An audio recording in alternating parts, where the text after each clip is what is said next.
Hello, good morning. I'm here again. Reveal ko sa inyo kung ano talaga ang pag-uugali ng isang lalaki na hinahanap ng isang babae. Hindi lang isang babae, lahat ng babae. Okay? Number 1, open-minded. Kailangan, kung boyfriend mo siya or asawa mo siya, napakasarap kasama sa loob ng bahay na open yung minded niya sa lahat. Yung mind niya sa lahat-lahat. Okay? Yung pinagbibigyan kanya. Ibig sabihin, may halaga ka sa kanya or love kanya. Okay? Number 2. Yung lalaking magaling. Kapag nag-utos ba siya, in a good way. Alam niyo ba yon?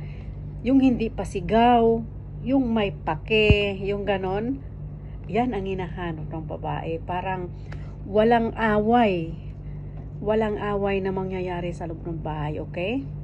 Number 3. Yung babaeng pala smile. Yan. Kasi kung may problema nga naman kayo nalilulutas, tapos nakasimangot ka pa, ay naku, dagdag pa yun stress sa araw-araw, okay?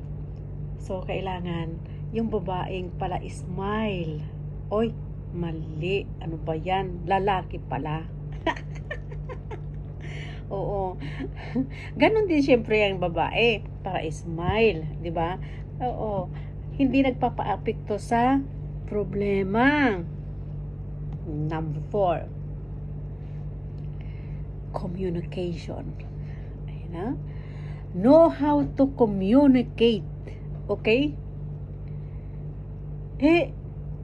Kung yan naman yung pag-uusap, magtanong ka lang, isisigawan ka na, tapos ano-ano pang sasabihin, toxic yan sa loob ng pamamahay or sa relasyon. Okay? Sasabihin na naman ninyo, ito na naman ako.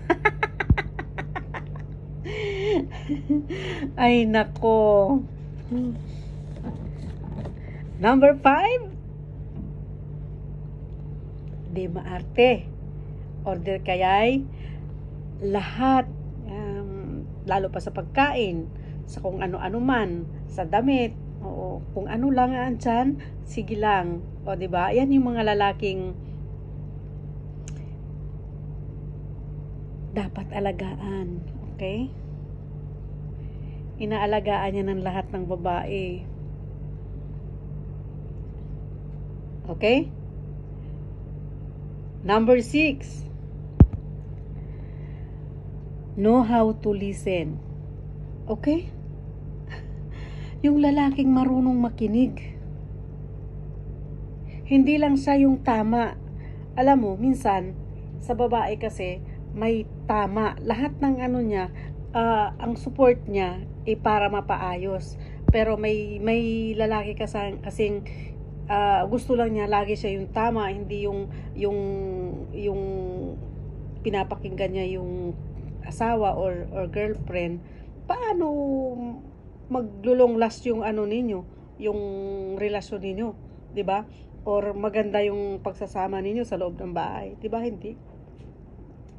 Nagki-create lang ng away kung halimbawa hindi magkasundo. Kapag dapat give and take, tapos kung hindi talaga, di ba? Pakinggan naman yung isang side, yung ganun.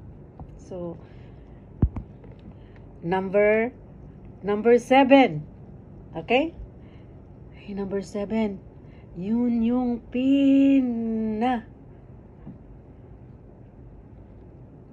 pinaka hinahanap ng isang babae. Yung lalaking may value. Okay? Yung lalaking hindi easy to get. Yung lalaking ngitian lang babalikan agad. Yung mga ganun. Para maging maayos ang relasyon, dapat ganun. maging maayos ang relasyon sa loob ng bahay, dapat ganun. Di ba?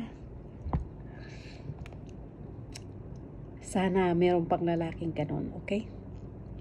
Number 8. Ang lalaking astig.